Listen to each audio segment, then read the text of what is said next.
श्री श्री 108 श्री लक्ष्मी नारायण महायज्ञ सह हनुमत प्राण प्रतिष्ठा महोत्सव को लेकर तेलीपाड़ा हीरापुर में काफ़ी उत्साह देखा जा रहा है। नव युवक पवन दल के सदस्य जोर शोर से लगे हुए हैं। महावीरी झंडा से हनुमान मंदिर का 5 दिवसीय महायज्ञ शुरू हो रहा है, तो क्या क्या कार्यक्रम होगा, किस किस दिन होगा, थोड़ा बताइए। ये श्री श्री 108 लक्ष्मी नारायण महायज्ञ सह हनुमत प्राण प्रतिष्ठा महोत्सव है और इस उत्सव को हम लोग पूरा नगर वासी हर्षोल्लास के साथ मना रहे हैं, जिसमें से 24/5/2025 दिन रविवार शनिवार जल यात्रा, शोभा यात्रा, मंडप प्रवेश, अग्नि के द्वारा अग्नि प्रकट का जो कार्यक्रम है ये पूरा कर रहे हैं। और बताना चाहते हैं कि जल यात्रा सुबह कल यानी दिनांक 24 को हम लोग 7 बजे प्रातः निकालने का कोशिश कर रहे हैं। फिर 25/5/2025 को दिन रविवार देवी पूजन, हवन, अन्नाधिवास, संध्या आरती एवं रात्रि में राम कथा है। 26/5/2025 दिन सोमवार नित्यार्चन, पूजन, हवन, अधिवासादि, संध्या आरती एवं रात्रि में श्री राम कथा। फिर क्रमशः 27/5/2025 दिन मंगलवार नित्यार्चन, पूजन, हवन, देव स्वप्नन, शिखर स्नान, नगर भ्रमण एवं संध्या आरती श्री राम कथा।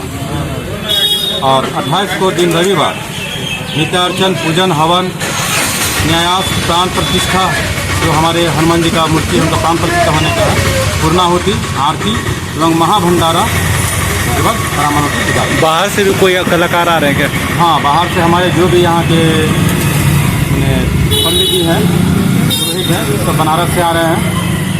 और जो हमारा यहाँ जो मंदिर का भी फिर से जो पहले का भी खंडित मूर्ति था उनके जगह पे बनारस से ही मूर्ति को लाया गया है और ला करके स्थापना किया जाए। इसका इतिहास बताइए, मंदिर कितना साल पुराना है? मंदिर हम लोग का 1967 में स्थापना हुआ था। जो हम लोग यहाँ बड़े बुजुर्ग नाना जी, दादा जी लोग थे, वही लोग मिलकर किए थे। आज करीबन मुझे लगता है कि 60 वर्ष के आसपास में होने जा रहे हैं। उसके बाद में रामने के समय में ही हल्का फुल्का मूर्ति में क्रैक आ गया था, तो किसी तरह से हम लोग इसको पूजा पाठ किए। लेकिन फिर हम लोग गांव का 16 आना का मीटिंग होने के बाद में यह निर्णय लिया गया कि नहीं, मूर्ति का मतलब जीर्णोद्धार होना चाहिए मंदिर का और नया मूर्ति का प्रतिष्ठान होना चाहिए। यही सबको आपस में डिस्कस करने के बाद में जब पुरोहितों से पूछा गया, आचार्य महाराज से पूछा गया, आचार्य लोगों से, उन्होंने कहा कि नहीं, प्राण प्रतिष्ठा वैसे नहीं होता है, इसके लिए यज्ञ का भी आपको अनुष्ठान करना होगा। और इसको लेकर के 5 दिवसीय कार्यक्रम का उन्होंने प्रस्ताव रखा। तत्पश्चात हम लोग सब 16 आना जो भी है हमारे गांव घर के सब इस पर विचार किए और पुनः इसको करने का हम लोग सोचे और आज आपके सामने ये सारा कुछ हो रहा है। आपके समिति में कितने युवक, कौन कौन से युवक, नाम थोड़ा बता दें। समिति में कुल लगभग 200 मेंबर हैं, ठीक है, और 200 मेंबर है, जिसमें उसी के बीच में से हम लोग एक कमेटी का गठन किया गया है, जिसमें से कुछ प्रमुख लोग का थोड़ा नाम। प्रमुख लोग हैं हमारे कमेटी के। जो हमारे कमेटी क्या हमारे गांव की जो अध्यक्षता कर रहे हैं वो श्री जगत महतो, श्री रमेश टुडू जी, श्री गांगू महतो जी, इस तरह से श्री भरत साहब जी, इस तरह से है हमारे यहाँ करीब 8-10 जो हमारे मार्गदर्शक हैं। वो लोग तो हम लोग हमेशा अपने क्या बोलते हैं उसको गार्जियन स्वरूप मानते हैं और मानकर ही चल रहे हैं, ठीक है।